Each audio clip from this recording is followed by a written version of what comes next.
কবি বলেছেন সবাই আত্মীয় হতে পারে না, সবাই বন্ধু হতে পারে না, কেউ কেউ পারে। আত্মীয়তার মধ্যে, বন্ধুত্বের মধ্যে আসলে স্বার্থ ছাড়া আজকের জগতে কিছুই নেই। স্বার্থ আর অর্থ, এই হচ্ছে জীবনের মূল।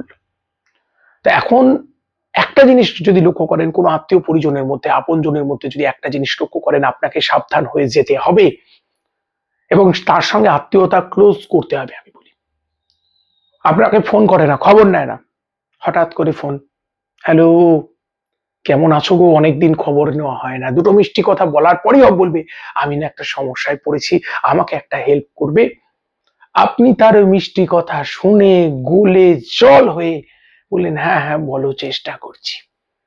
এগুলো যে আত্মীয় নয়, এরা যে আপনাকে অবহেলা করে, এরা যে আপনাকে গুরুত্ব দেয় না, আপনাকে তো আগে বুঝতে হবে বন্ধু। আর ঘন ঘন টাকা ধার চায়, টাকা ধার চাইছে, আপনি দিলেন, হয়তো পরিশোধ করলো, তারপর আবার কদিন পর টাকা ধার চাইছে। এমন মহাজনী সম্পর্ক আত্মীয় পরিজনদের সঙ্গে রাখবেন না। পারলে হেল্প করুন, আমি বলবো না যে আপনি করবেন না, আপনি করুন, হেল্প করুন, টাকা দিয়ে দিন পুরো। আপনার কাছে ৫,০০০ টাকা চাইছে, আপনি জানেন যে ২,০০০ টাকা দিচ্ছি, ২,০০০ টাকা ফেরত না দিলেও আমার কষ্ট হবে না, আপনি দিয়ে দিন তাকে। কিন্তু ঘন ঘন টাকা ধার যে বন্ধু বান্ধব, যে আত্মীয় চায়, সে মনে রাখবেন সংশয়ের পাত্র। তার কাছে আপনি প্রিয়জন হতে পারেননি, তার কাছে আপনি শুধুমাত্র প্রয়োজন। এমন বন্ধু, এমন বান্ধব, এমন আত্মীয়ের আপনার কোনো প্রয়োজন নেই। কথাগুলো শুনতে খুব খারাপ, কিন্তু দৃঢ় সত্য কথা।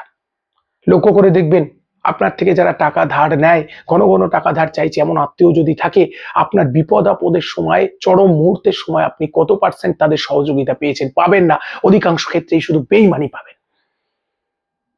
আর এই ধারালো মানুষ যারা ধার করার ধর্মটা তো রক্তে থাকে, তাদের এটা কখনো বার করে নিয়ে আসতে পারবেন না। এরা দেখবেন আপনার বুদ্ধি মানতে চায় না। আপনি যখন তাকে বুদ্ধি দিচ্ছেন সে যাতে এত ধার দেনায় বিরক্ত না হয়, তখন বলবে, তুমি আমার কথাটা বুঝতে পারছো না, আমার জায়গাটা বুঝতে পারছো না।